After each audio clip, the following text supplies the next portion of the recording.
faith is disturbing. Believe it.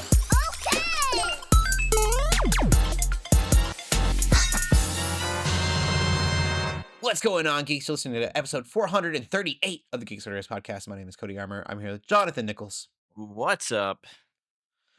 And it's Andrea's birthday. So in the Discord, go ahead and wish her, don't ask her, a happy birthday.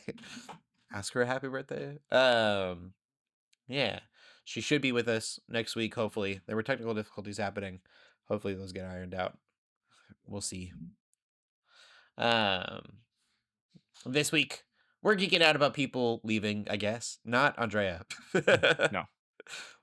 I just thought about that as I read that. I was like, well, other people leaving, other industries. Not necessarily at Geeks Under Grace. Sony's exclusivity and Amazon's casting choices, which I think we're geeking out about. These are all questionably are we geeking out about these things? We're definitely talking about these things. I mean, I think I guess the Amazon casting choices, I don't want to spoil it, but the Amazon casting choices, I think they're pretty good. Yeah. I think so. I think they're interesting. Yeah, we'll have more to say. You'll have to listen to the whole thing to hear it all. Before we do that, we'll get into the games that we've been playing. I know I talk about E33 all the time. I'm almost done. I've stopped for a little while, but I beat I feel like I could spoil it by now. It's been out for a minute. I beat what you find at the end of Verso's drafts, and I'm very proud of myself. That was the one I brought up a while back that I almost gave him the game because you face him, and when you face him, it isn't that hard of a battle, but at the very end you have to parry, which is a timing based thing. And if you miss that timing, then you have to do the whole fight again. Very aggravating. And so I just kind of grinded through some other things to make it easy to get to that point, easier to get to that point. And then it only took me 2 tries, but I was like, if I can make it so I can get there faster, because it was taking me 30 minutes to get to the end of the battle, and then I would mess that battle up and have to do it all over again. And I was like, I'm done with this game. That's rough. I have one more big battle, maybe 2 more big battles to face in the game, and then I'll be done until they have more DLC. I have no doubt at this point, though, that there will be more DLC. There are these paintings that have creatures in them in a certain area that were not there before until the update. And behind those paintings are more paintings that are colored the exact same, and you can't use them at all or interact with them at all. And so I think there's more coming. Is it I still have not played the game, but is it Mario 64 where you go through areas through paintings? No, but that would be really funny. Okay. The way you're saying that, I was like, oh. It's really hard not to spoil this game when you're this far into it and talking about it. I don't want to give anything else away, and I worry that paintings gives too much away. Saying the word paintings. That's fair. That's fair. You don't have to say anything else. Yeah. I've said too much. It would be really funny if you went through paintings to battle things. Yeah, I'm gonna go on the soapbox. I'll go on the soapbox any chance I get. Super Mario Odyssey.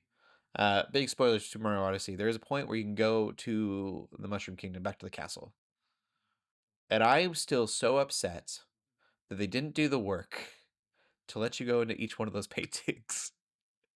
Because that would have been the best, that would have been the best endgame reveal since Pokemon Gold and Silver, when you can go back to Kanto. If I could have gone in Super Mario Bros. Odyssey and had all that cool gameplay where I could take the hats and take over creatures and then just play Super Mario 64's levels again. That would be too generous.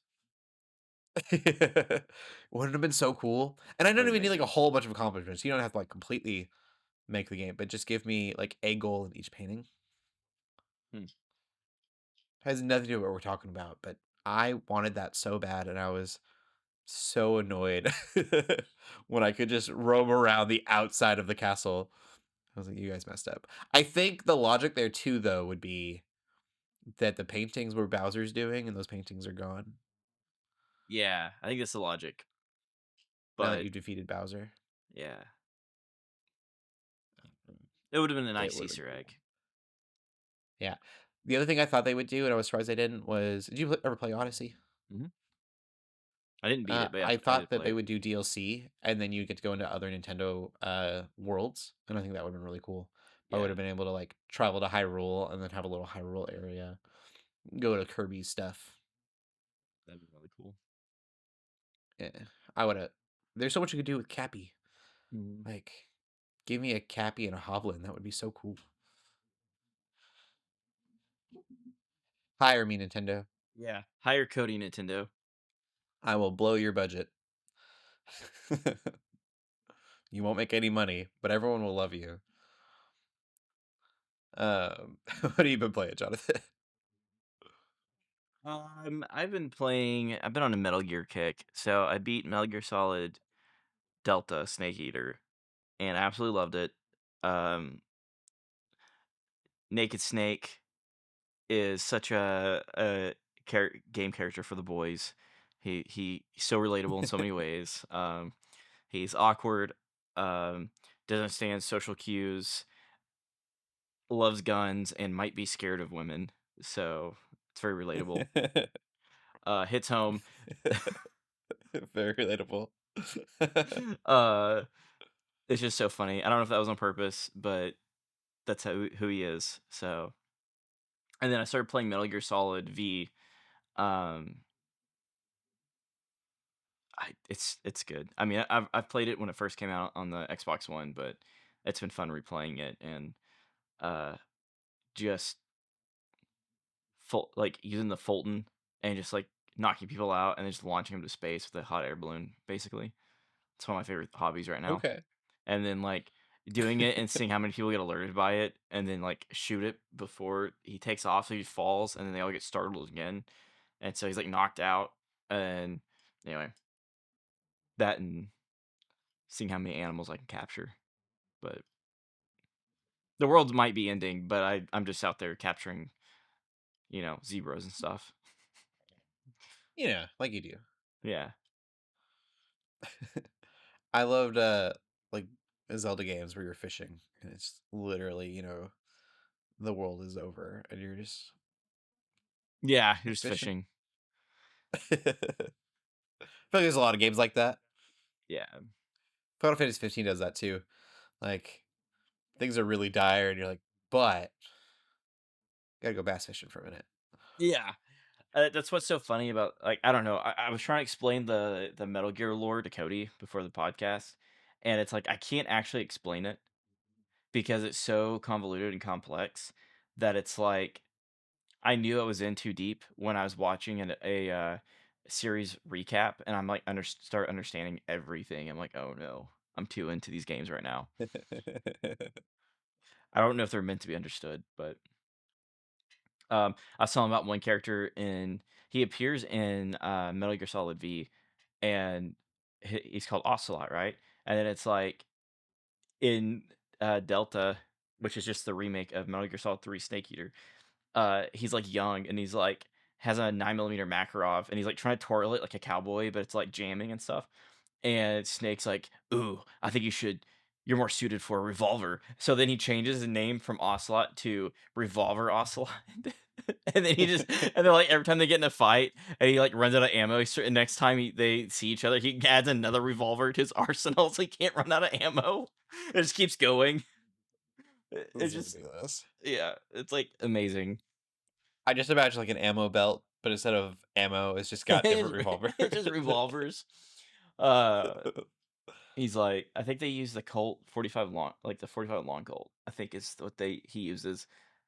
Um, but it's just so funny. I love when Snake like he gets handed a gun. He's like, "Ooh, 45, nice," and he's like going like he's like not even paying attention to anyone else in the room, and he's like sniffing the gun basically. So it's a good series. It sounds fun. That's awesome. But we'll get into gaming news.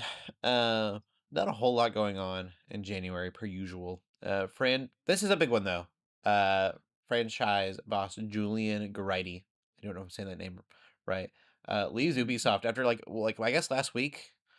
Was talking about how great Division 3 is going to be, and then it's just really solid shape and everything, and then quit this week and joined Dice, which is the developer of Battlefield. So don't know what that's about.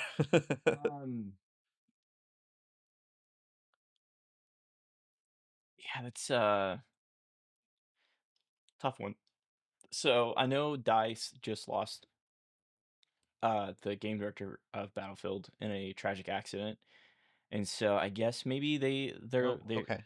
yeah. So yeah, it's a really tragic accident. And so from my understanding, they may have already been kind of poaching around because uh it's like even though the game's released, they still have like several years of development for post-launch stuff, and so they kind of need someone to fill in the shoes.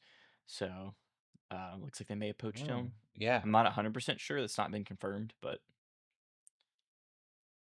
Well, and the way that Massive is saying, I mean, which is Ubisoft. Today we want to share that Julian, Gerighty, executive producer on the Tom Clancy's The Division franchise, is heading off to a new adventure at Battlefield Studios. While we'll miss him, his mark will live on at Massive, and will continue to bring the world he's been part of creating to our players for years to come. Julian, your legacy is part of the studio, and remember, once an agent, always an agent. For our players, don't worry, agents. Our team who built this world with Julian are still here, carrying it forward with an ambitious, unchanged commitment to the future within the Division 2, the Division 2 survivors, and Division Resurgence, and the Division 3. So it sounds like they were on a pretty, uh, you know, it doesn't sound like it ended on bad terms by any means. It makes sense if it was for, filling the shoes of a, you know, yeah, hole created by tragedy. that that's kind of been my speculation after reading that. Because like yeah, they were making some good headway in Battlefield, and um, they had to delay like the new season of content because of it and everything. So there's been a lot of going on inside of Dice and the Battlefield Studios. So um, I guess we'll see. And apparently Cody's cat also agrees. Yeah. Yeah. So, totally distracted me. I was like, oh no. So loud. The other piece of news you have Life is Strange 3 got leaked that it was in the works. And so Square Enix has confirmed that it is a real thing happening. I've never played a Life is Strange game. I think I would like them. It's that kind of Telltale style, choose your own adventure Mm. dialogue type of game, which I tend to really love. But I just haven't played one of them. But I know it's got a huge following, and so I know people are excited about it. Yeah, I've never played them. I know several people that have highly recommended them. But they just seem like my kind of I like game. those kind of games. You said Well, it's not your kind of game? I like the Telltale games, but Life is Strange didn't seem like my kind of game. But Yeah. maybe I should give it a try. Did you ever play Detroit Become Human? I started to, but it was on PlayStation Now, I believe, and I didn't get to finish it because I quit paying for it. So, yeah, tragic. That's a crazy game. I don't. I like those games, but I don't feel like I'm playing games when I'm playing them. Same with Telltale. Like, I feel very much like I'm watching a movie. Movie, yeah, I can see that. Yeah. That's very I don't get. fair. I don't know the same engagement. Uh, Mm. like I'm not saying that it's less entertaining. It's just a different type of entertainment for me. Um, Detroit Become Human is pretty crazy. Like it's weird. Maybe it's philosophical, especially in the AI world. If you haven't played Detroit Become Human, now is a good or terrible time, depending on how you look at it, to explore that game.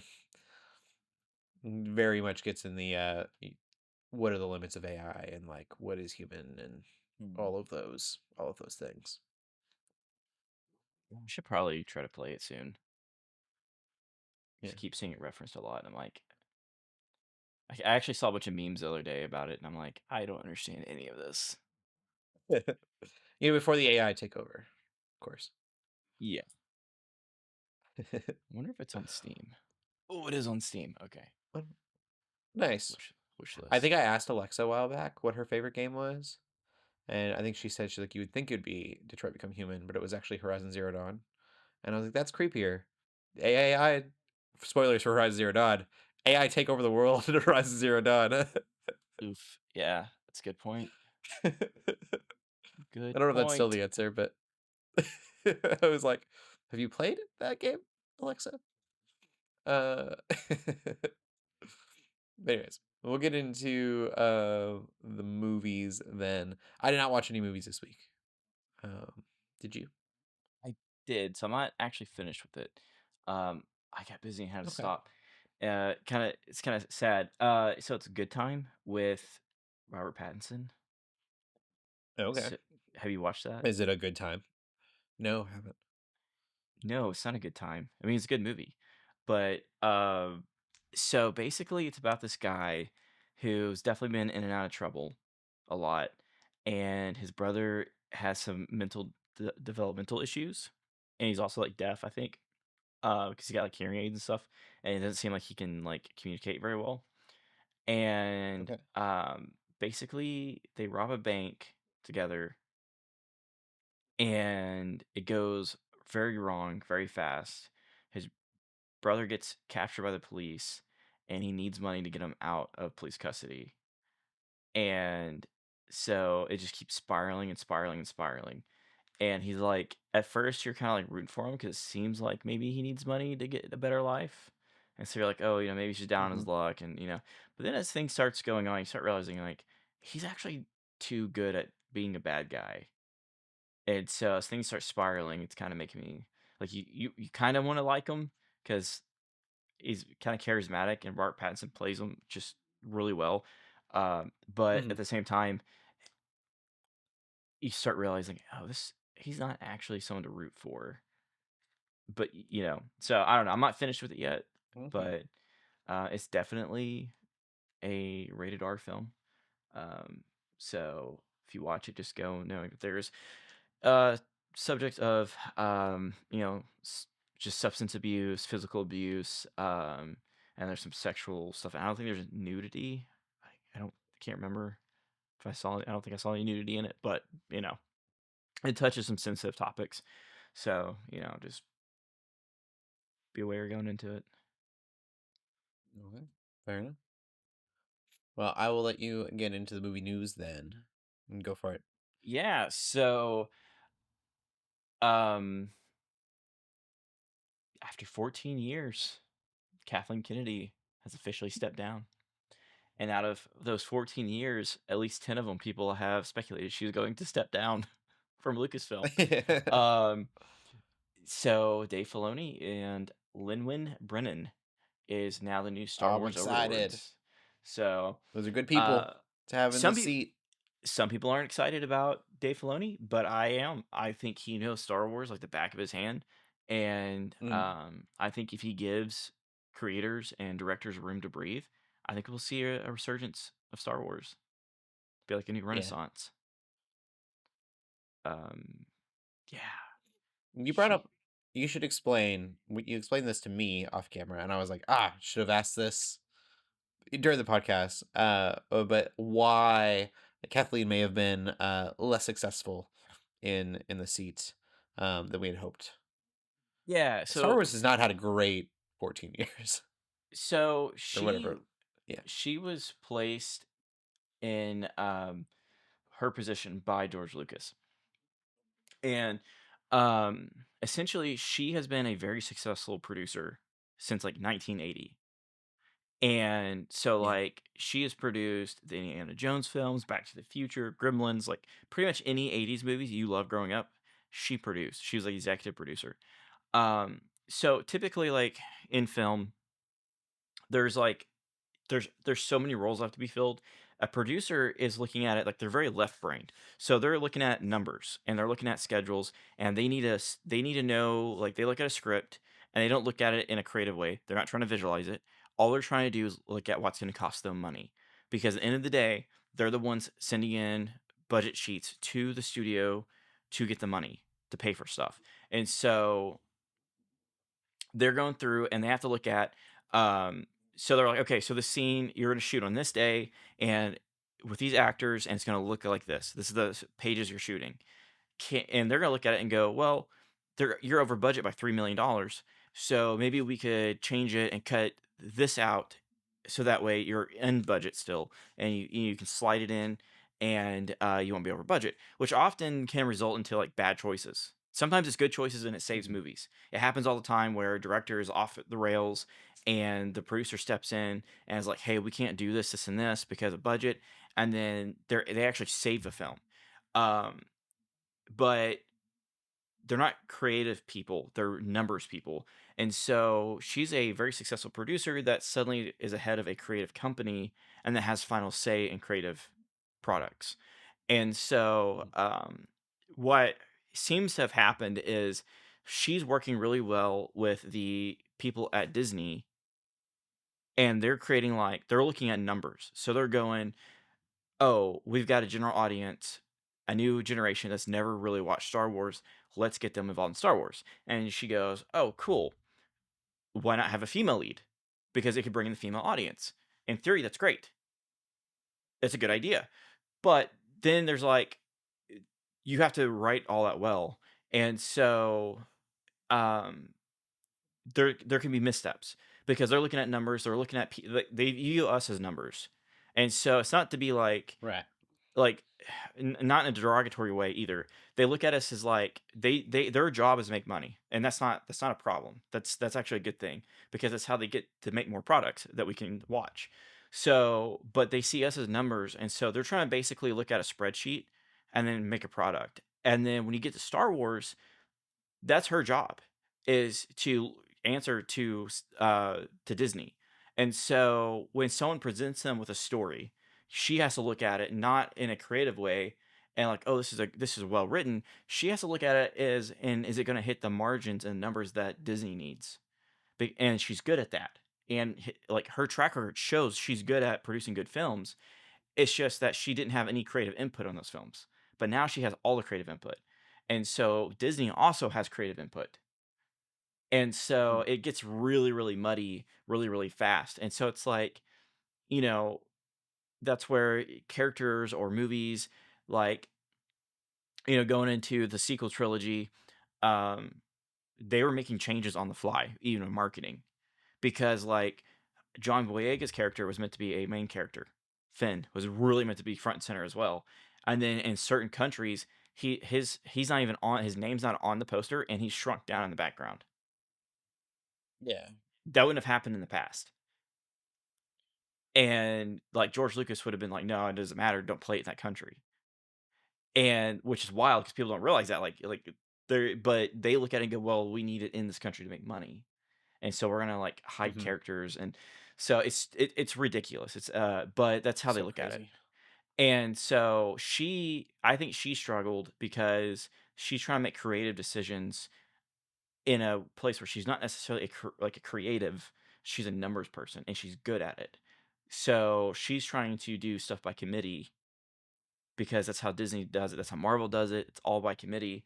It works with Marvel because Bob Iger is a creative person. He's also a successful producer, but yeah, it's very messy. It's very hard to explain. Film business is like I wouldn't say it's constantly cooking the books, but it kind of is. Where it's like you're trying to Mhm. find where you can make money. How do you cut stuff? How do you get tax write-offs?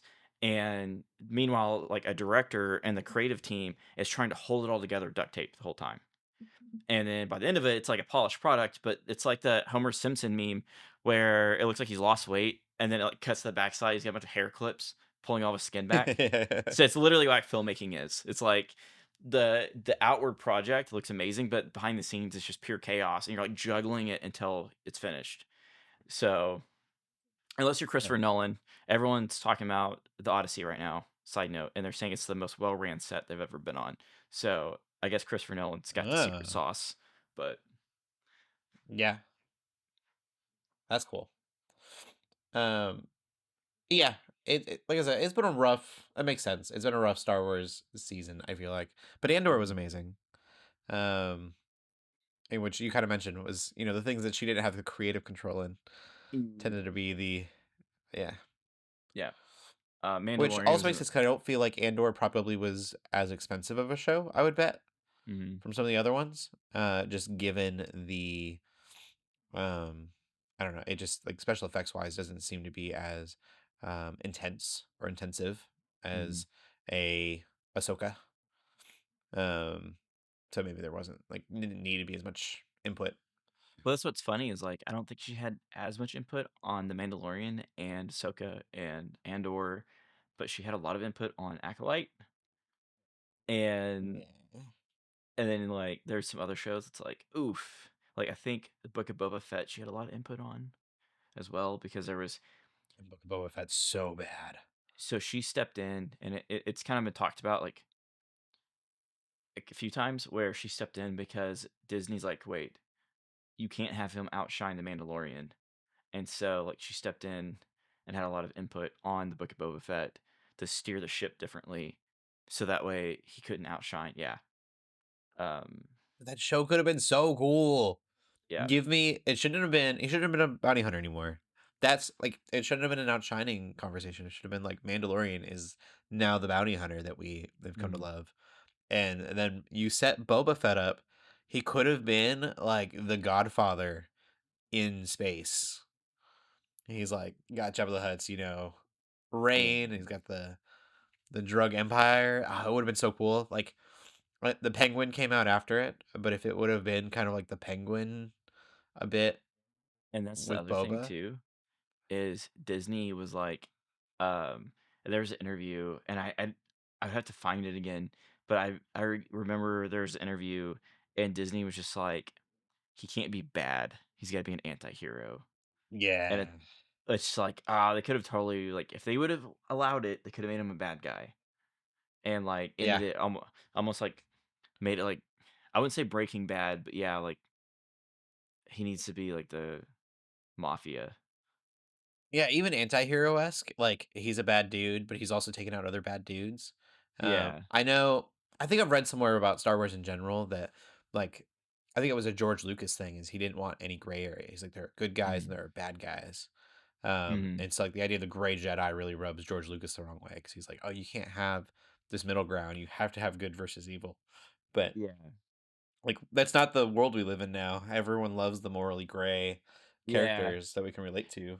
And yeah, and that's the thing is like his approach was like I'm making this for 12-year-old boys. So I need them to, like they should have like clear heroes to look up to. Yeah. And but then like all those 12-year-old boys are adults. And so it's like things have to kind of adapt a little bit, you Yeah. know? Make Boba Fett cool. Yeah. Yeah. I don't know. That could have been a great show. Like the premise of the show was awesome. He still could have killed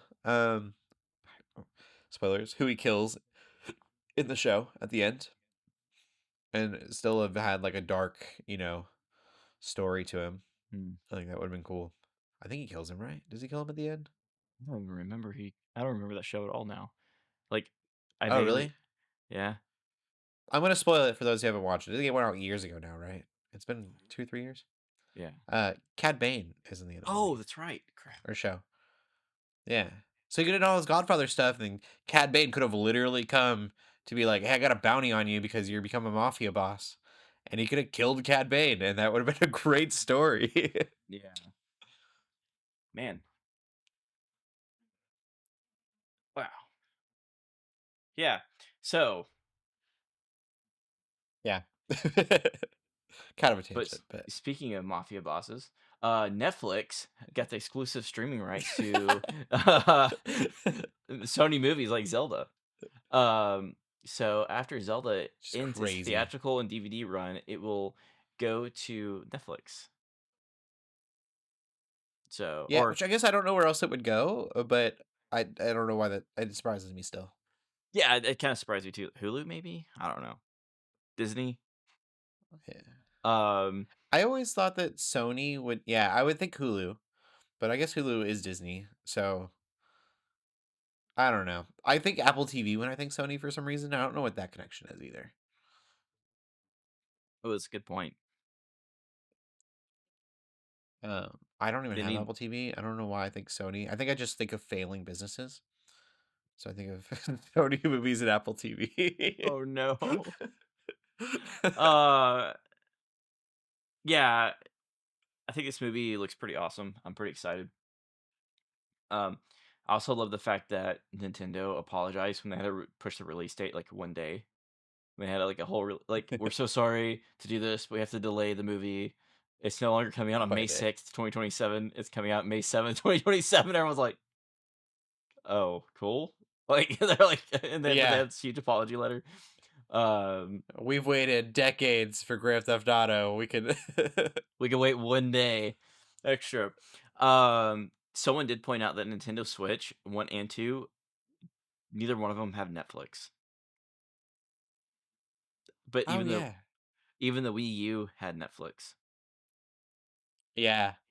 Wii U was this is so much TMI, but Wii U was it because you could watch something on your TV and then the Wii U controller wasn't docked. It was just like next to you because it was your remote. And so you could just press a button and then it was on the screen and then you could use the bathroom and you could still watch your show and it was a magical time.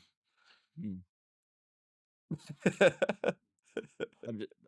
It's a visual I don't want, but there it is. Jonathan's like, remind me to never touch your Wii U ever again. Yeah. I even put my face to it trying to hear the audio one time. No.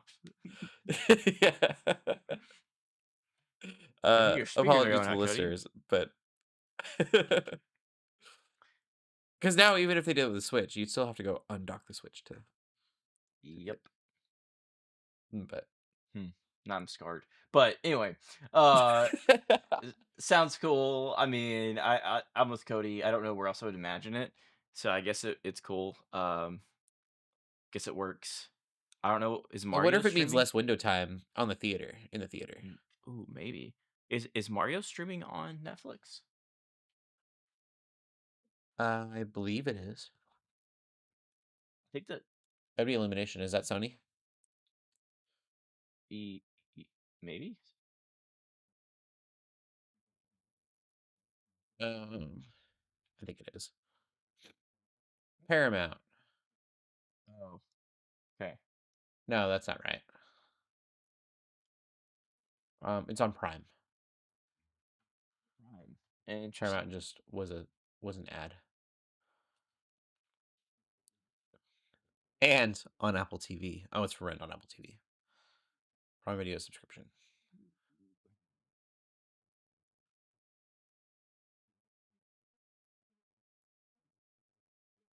Yeah. Who made Weird. the dream? Is this Sony or DreamWorks? It's on Peacock.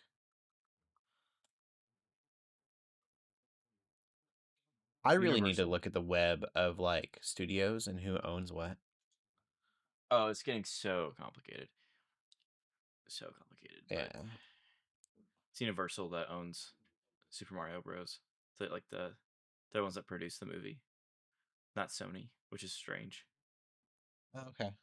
Because you would think they'd also produce the Zelda movie, but Yeah. There goes our Smash Bros. Universe. they could do it still, maybe. Yeah. I think they need to like what they really need to do is Super Mario Bros. Can like lead into a Smash Bros. Movie, but they need to not make a universe over it. Like just let it be like Super Mario Bros. 4 or whatever just ends up being a Smash Bros. Movie. Yeah.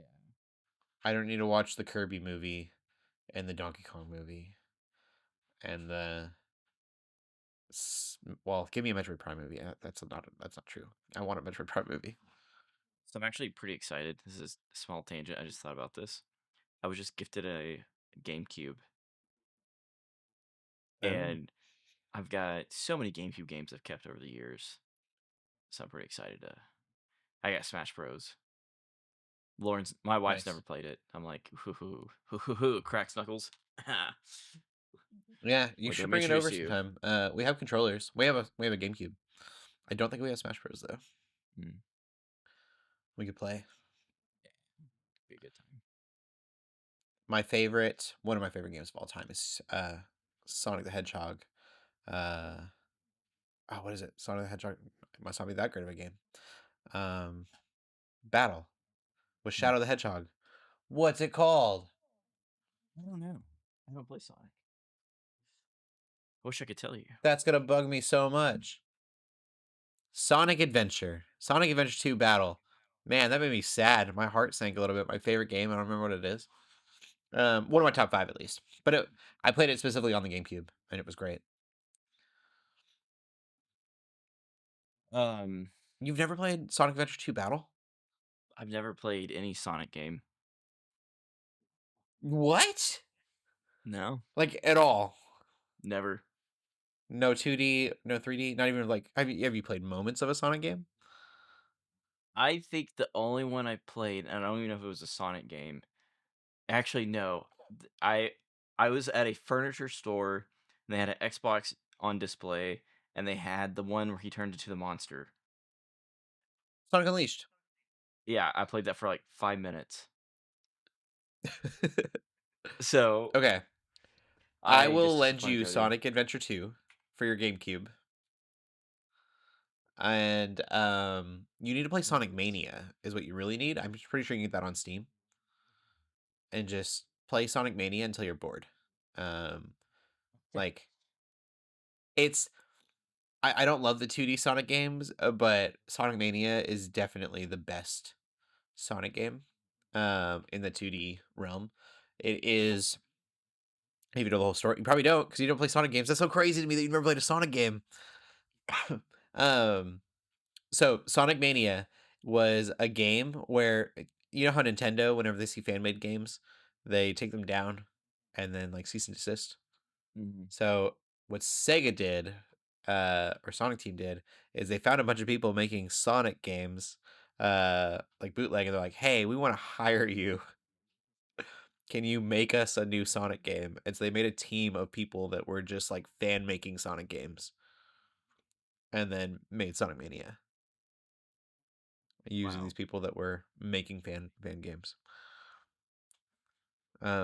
Which is genius. I feel like I mean, I think it's smart for sure. give them a job. But yeah. And I had to check on the date. So yeah, I would have been 11 when I played it at the furniture store. Yeah. So Sonic. So Sonic Adventure 2 has probably one of the best soundtracks of all time.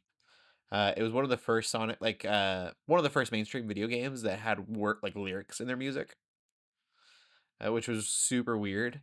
And then Shadow the Hedgehog for like a 12-year-old kid, he's super edgy, and so it was just like the coolest thing.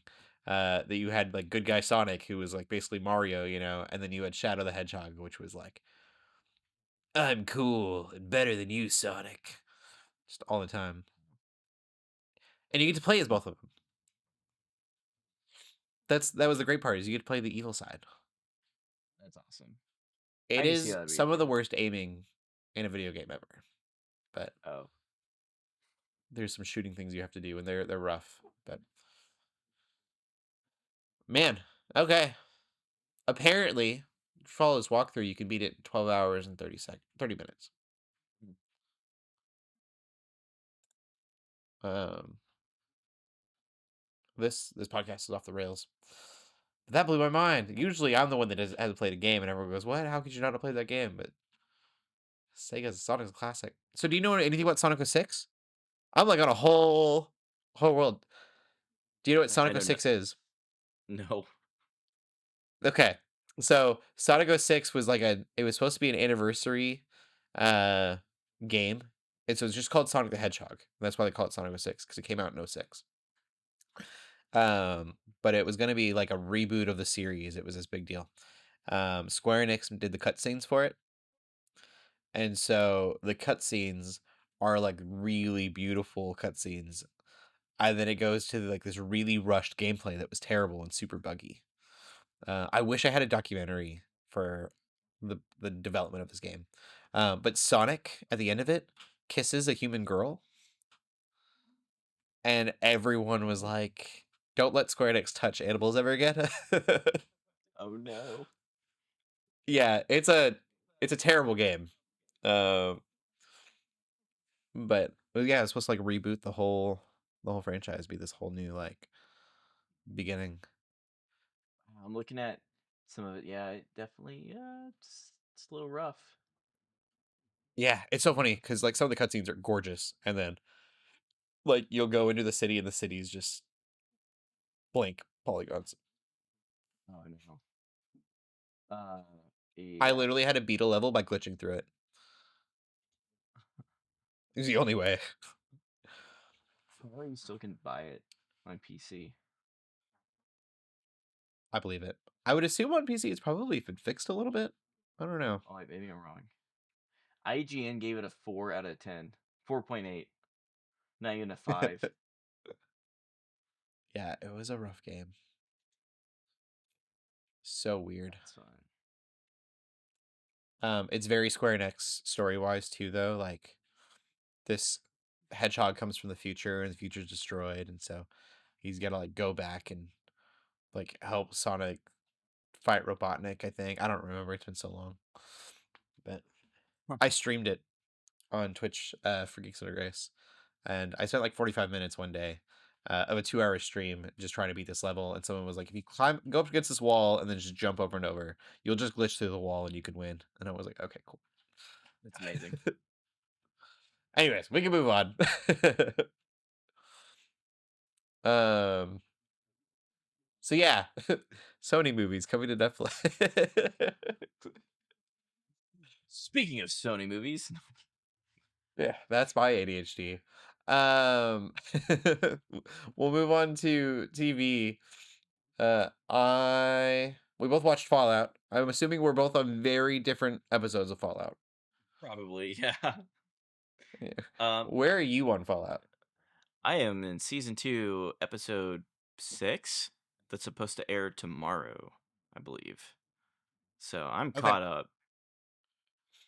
Yeah, I've watched episode 1 and 2, and then I've watched 20 minutes of season 2, episode 2 on accident, which was full of reveals. Some big reveals there in season 2, episode 2. But so we watched episode 1, and then for whatever reason, the platform, so Amazon, I went to like continue watching, and I must have just like I must not have done continue watching, and so I manually went to to episode 2, but I was still in the season 2. I didn't realize. Um, but it's good. It feels very Fallout.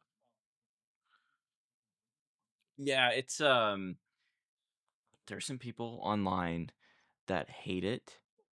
They love the first season, but they hate the second season Okay, because they're such I haven't watched purists the second for New season yet. Vegas. And I'm not going to spoil it, but my wife just beat New Vegas for the first time, and she's like, it's so funny because she's catching all these details. She wanted to beat it before we continued the episodes. So like we actually got behind on season 2. So she beat it and then we caught up.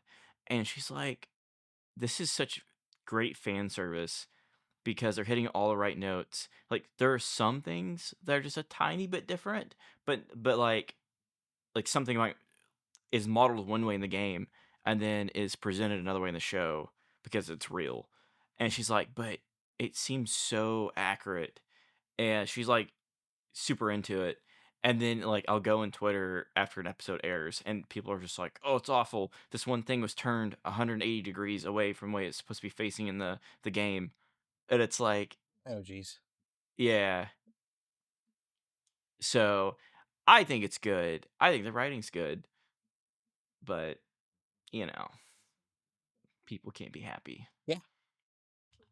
Watching the first 2 episodes, I've only played Fallout 4, so I haven't played any in New Vegas. And obviously the first season isn't in New Vegas, but as far as like the tone goes, I think it's got the tone down. Like it's very weird and then gory. I am noticing, and even like getting into that little bit of episode 2, that so far every episode, and I'm assuming it's just gonna be a full theme, is that everything's going great. Look how adorable this thing is, and then they destroy it. They take it away from you. It seems to be kind of just I've gotten that 4 times in 2 episodes, I think. 2 episodes and a half. Um and so I'm like, okay. So hopefully they're not too repetitive with that. They get over it after a while, but I don't I don't think so. Like I think it moves on from that. I'm that's trying to good. remember the first season because it's been about it. Has it been a year since it came out? Yeah, When did the probably. first? Um, I gotta look this up. yeah, I think it's really funny. And it'll be like, oh, like how Yeah, nice yeah, yeah. this Last is. year. Destroyed. Like how cute this Yep. is. Take it away from you. Like, okay, all right. But the gore, for better or worse, is very um, it's a very gory show. But so is the game. So like when you're shooting things, they are exploding, and so when you shoot things in the Fallout universe, apparently they just explode in general. Yeah. The music's on Um. par. Some of the music is straight from like Fallout 4, which has been fun. I know some of Yeah. these songs. Um. So good. Season 2 heavily leans into the New Vegas game, and a lot of the songs are on the New Vegas radio. So it's a very nice Okay, touch. that's cool. Yeah. Yeah, Fallout. So they go to Philly, which I guess is uh, a city made up for the show. But I thought it was Diamond City for a minute. Like it looks so much Oh yeah. like Diamond City from Fallout 4. I'm even pretty positive it's in a baseball uh, diamond. I thought it was really interesting, but I don't know. I'm liking it so far. It's very quirky. It's very weird. Rated M for mature for sure. Um, but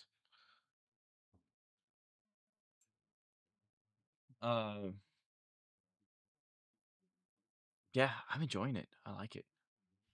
I don't know what else to say other than check it out. It is gory, but it's fun. If you like Fallout, yeah, I it's for you. I've been doing like little biblical things for our social media. So they're kind of like they're not Bible studies per se, but they're kind of like faith thought pieces and like little tiny bite sized things. And so in the episode 2, uh he says, "Will you want the same this place will change you. The question is, will you want the same things once it has?" And loved that. And like he was meaning it in a very dark sense. Um but I definitely like I was like, "Oh, there's a Bible study right there." Of like, you know, once you're changed, will you want the same things? Yeah. It's so good. I'm enjoying that part of the writing. I'm always like, I don't know. There's always like part of my brain that's doing that since like the start of Geeks Under Grace. So it's fun to do. I love when a show gives me that. It makes it easy for me. It was that and Walking Dead. Walking Dead had so many biblical truths. Like, just for the taking. But okay. Can't comment on that one. I didn't get very far in it, so I don't feel like I can comment. Oh, did you ever watch? Did you get to Herschel, the farmer? No. Oh wow. Okay. Well, I barely made Herschel it. literally was like that was kind of his character was this like faith figure, and so there's a moment where What? Rick is going crazy, and so he's going crazy and he's about to quit his like leadership in the community and stuff, and he's like, I just don't think I can come back from this. And Herschel's like, well, you can always come back. He was like, you just got to come back, and yeah, I don't know. He was always saying stuff like that. It was just really good. Is that which season? I barely made it into season 1, so Oh, probably like season 3, maybe okay, season yeah. 2. I would bet season 3. I think you meet Herschel in 2, and 3 is where he really gets like faith Hmm. heavy. They have a literal preacher by the end of it, but the preacher's kind of pessimistic. Oh no. Um, he's just cool. Like he wears like the Lutheran like the white collar.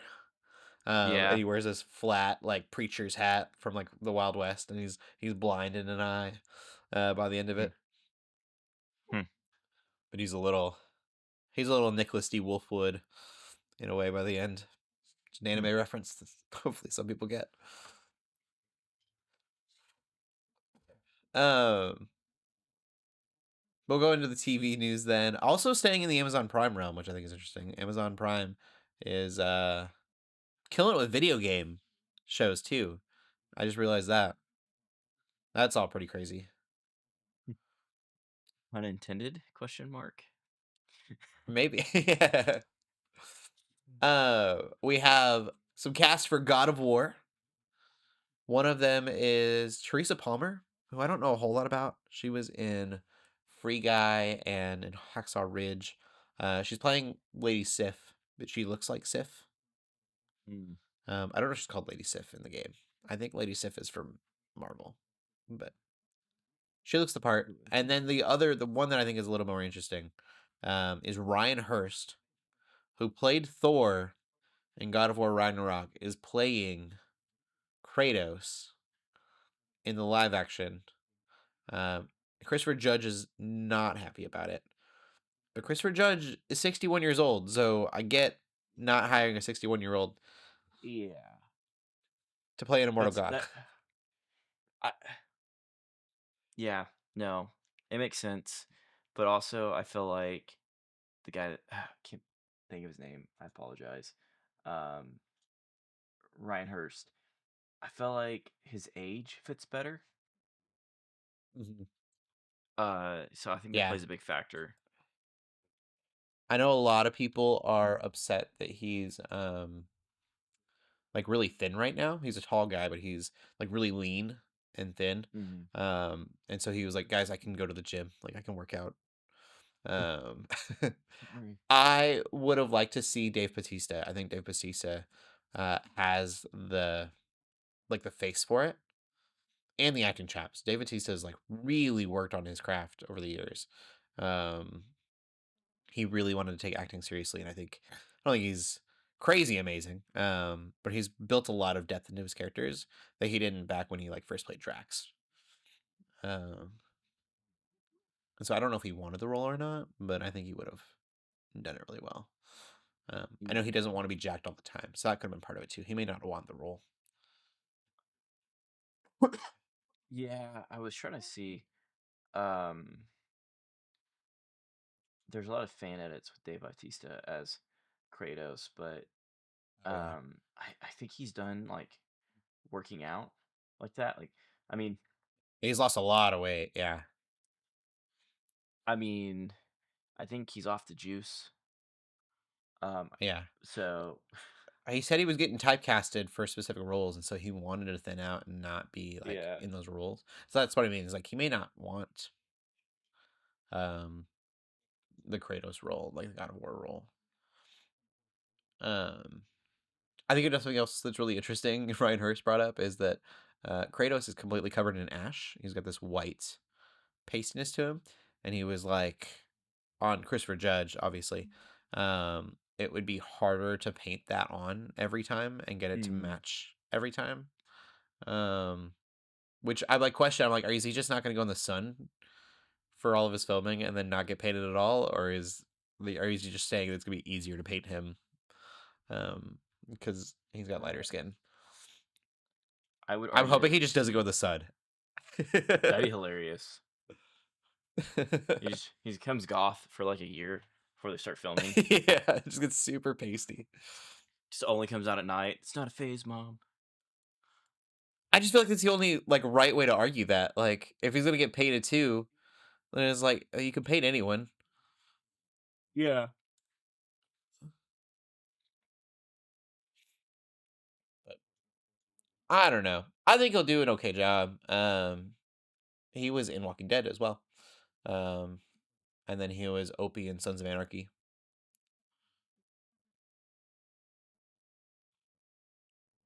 I like you said, I think the age works. I think his nose, now that I'm looking at his nose, he's got the nose for it. I think that's like Kratos's like most like obvious feature besides his his markings in the ash is like he's got this really crooked, like sharp nose. Isn't that referred to? Yeah, the Roman nose. Like it's like a. Yeah, I think it's literal just like arrow. Greek I think versus Batista would have killed it. Romans. Yeah. So interesting. But yeah, it's just Honestly, now that I'm looking at it, Ryan has a better nose for it than Batista does. yeah.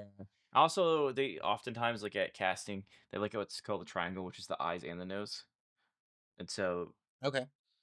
that's a big thing. Like Ewan McGregor, when they were cast Obi-Wan, they actually took all the actors and they overlaid the eyes and the nose with Sir Alex Guinness to see like the fit match, and it was like a What would be perfect the match. closest? Okay. Yeah.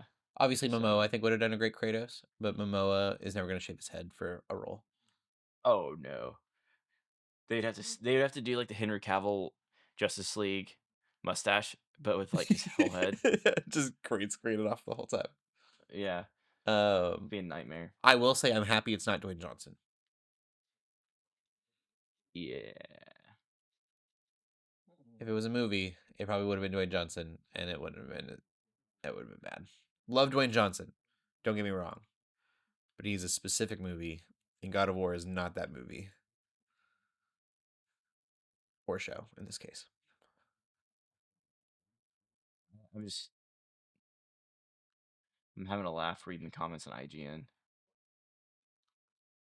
Oh, It's so I funny. didn't actually look at it. It's a good thing some of these people aren't in charge of casting. Oh no.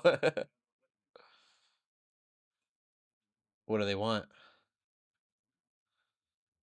A lot of them are just mad. Someone said, where was it? Hang on. Gerald Butler.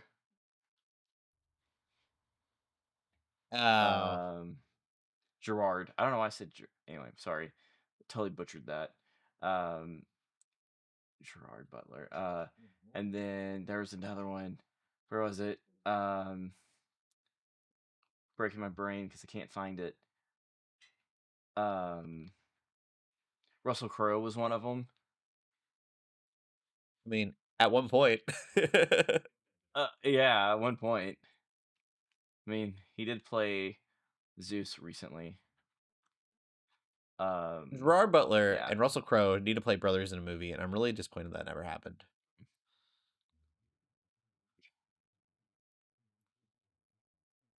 Um, I will say this. I kind of agree with the comments that are saying they should have started with Greek and then moved into the new God of War stuff, the Norse. I I think agree. like they could have added more to those stories by making them shows. I agree. I think my counter argument, and maybe why they didn't do it, is there's a bigger spectacle in the older Greek mythology games. And with the Norse mythology, it's more of a slow burn. And they could just literally go out That to makes sense. physical locations and film it. Where like the Greek side's like Oh yeah. he's fighting and killing titans and stuff. And like climbing up the You got to go sides to of them. Hades. Yeah, so like maybe it was like we could probably do the Norse side of it a little cheaper That's smart. and Yeah. have it more And of you a can do drama. flashbacks too. They Yeah. probably, with a few flashbacks, is all you really need. Like I said, there's not a lot of depth in the original stories. Someone's gonna be really mad at that statement, but it was I'm angry, slash them up until like God of War 3, and they're like, oh, actually, feel really bad about all of these things. Um, Yeah.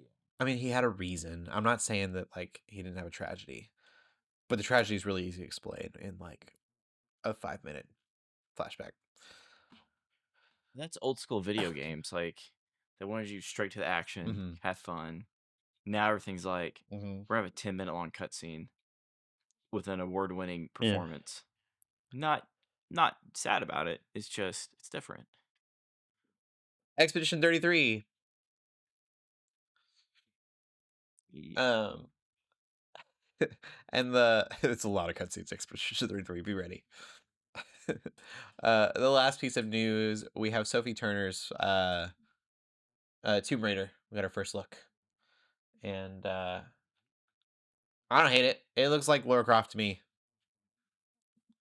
Yeah, it looks good to me. Um, Uh, some people are complaining, is it a but still? Yeah, I mean everyone's gonna complain about something. I don't know. It gives me Angelina Jolie Tomb Raider vibes, but it's the color scheme of like the original games. I don't know. Like, I could see the Angelina Jolie, but I mean, to me, it gives across like the PlayStation, like original PlayStation 1 Tomb Raider, like Lara Croft. Like that's what I thought of. I was like, Yeah, man, this feels like the like you got the glasses, you have the same color tank top. I don't know. I think costuming is really good. yeah, It's hard to like looks good. say whether or not she'll be good without you know any action from a still. You can tell she's hit the But gym, so I mean, yeah, she looks like Lara Croft to me. I don't know. hmm, Smoother polygons.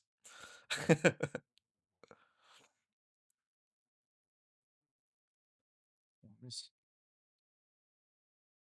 I mean, look at the rest of the cast. It looks good. And then aren't they making like they're remaking the game, the original game? Is it called Legacy or something or Legends? Um, So, something like that comes out this year, I think. yeah, Gerighty. and I mean if you look at that outfit, she she literally matches the oh I can't remember what it was called. Um, It's basically a remaster that is coming out this year. The outfit is almost identical to what she's um wearing in the show. Legacy of Legacy of Atlantis. Atlantis. Yeah, it's like almost Yeah. identical. Yeah. Oh, it is identical. Wait a minute. The backpack's the same. Yeah. The guns are the same. Yeah, yeah, it's the same. Well, People are being dumb if they're almost. mad about it.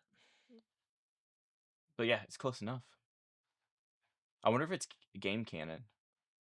That'd be kind of cool. That would be cool. Yeah. Give you more reason to play the games. Does it say anywhere?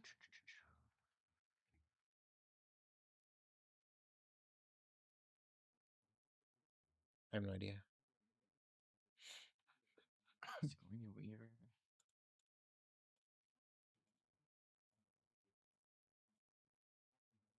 I feel like Sigourney Weaver is just in everything lately. Mm-hmm. Good for her. Yeah. But anyways, that's the news. You're trying to figure out if it's canon or not. But Oh, it is. It will interconnect live action television series and video games into a unified storytelling universe. that's awesome. So, yep. I love that. I don't necessarily like when video games just retell the story of the video game. I think that's suggesting that your video game isn't like good enough on its own that you need a movie to get everyone else to watch it. I think people that don't play video games should miss out on that part of the story. Give I've the been gamers replaying a reward for those. playing. Yeah, I absolutely love the original. Like I say originals, like the older ones before the pre like reboot. Hmm. Um, I'm excited they're going back to the older style of gameplay and story. So, Yeah, that'd be cool. I always thought like that it was really the Uncharted games. mhm. I was like, I know it's different, but I just think of both of them as PlayStation. And so I was like, do you need Uncharted? You have Tomb Raider. And just lean like really heavy into Tomb Yeah, Raider. yeah, good point. Um, it was always weird to me. I'm like, they had to have a guy. They had to have an Indiana Jones. It'd make a good crossover. That'd be fun. That would be fun.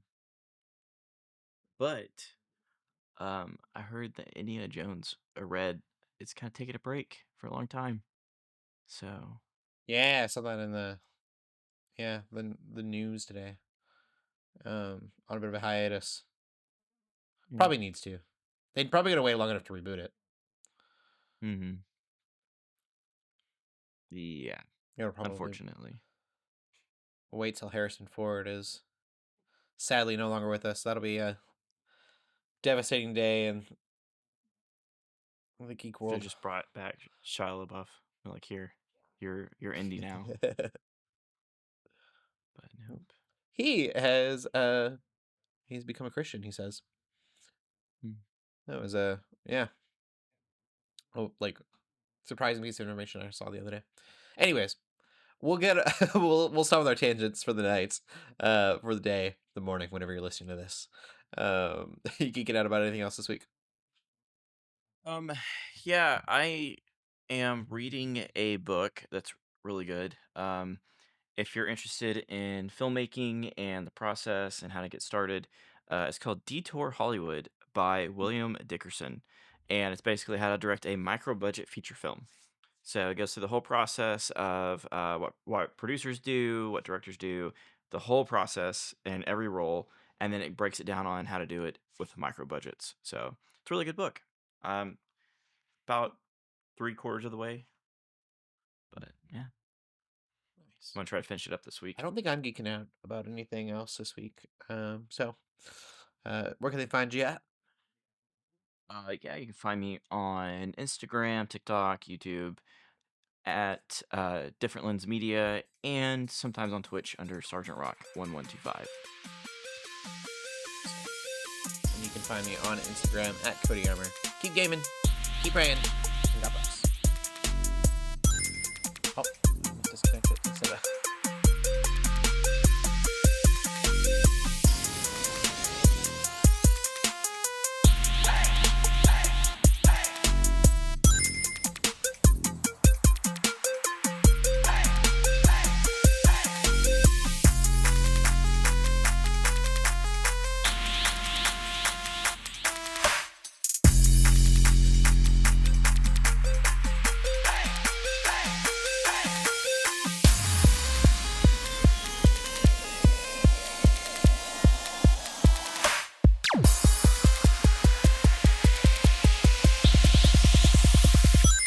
It's on!